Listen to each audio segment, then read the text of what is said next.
Welcome to Coastal Drone Weekly News, your first-class ticket to the world of drones, where we deliver breaking news, industry insights, and tips to elevate your flying experience. Today's headlines include police in Michigan rescue a lost hunter using a drone, an amphibious drone collects garbage from Lake Simcoe in Ontario, Calgary residents spot new signs about local drone bylaws, and get ready for deals on drones. Amazon Prime Day is just around the corner. We've got a lot to cover, so let's dive right in. I'm Ian, and this is Coastal Drone Weekly News.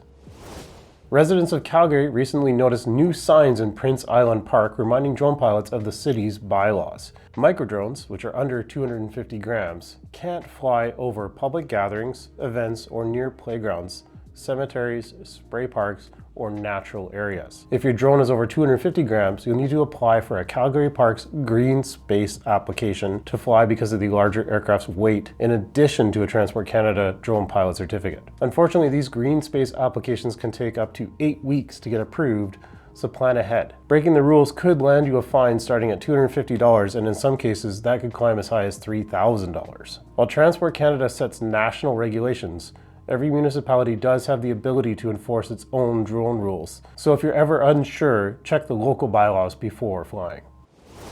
Another drone rescue, Michigan police rescue a lost hunter with drone. These seem to come up weekly, but last weekend, a 67-year-old hunter got lost in the Gourd Neck State Game Area in Portage, Michigan. Luckily, local police quickly found him using a drone. The dense forest and vast 2,300-acre terrain made it tough for ground searches, but with the help of a drone and GPS data from the hunter's phone, authorities located him in just minutes. By 9:40 p.m., rescuers were able to make contact, and within an hour, the hunter was safely rescued, and there was no injuries. Once again, drones proved to be game changers in search and rescue operations, allowing first responders to work faster and more efficiently.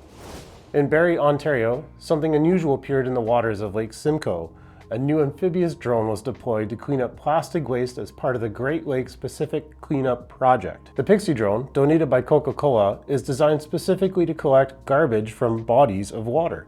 It's like a mini boat holding up to 160 liters of trash. Manufactured by Serial Cleaners, the Pixie drone allows operators to access areas that are difficult to clean manually. Equipped with LiDAR technology and controlled by a device similar to that of the DJI RC+, it operates for up to 6 hours at a time. Once the collection is done, experts sort and analyze the debris to develop better environmental solutions.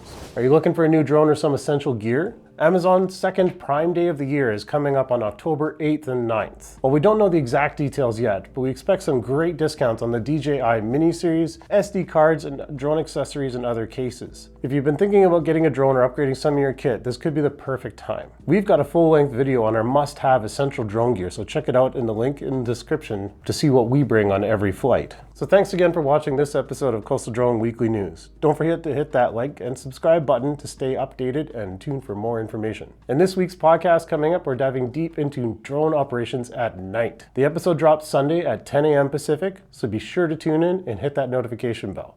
We'll see you next time.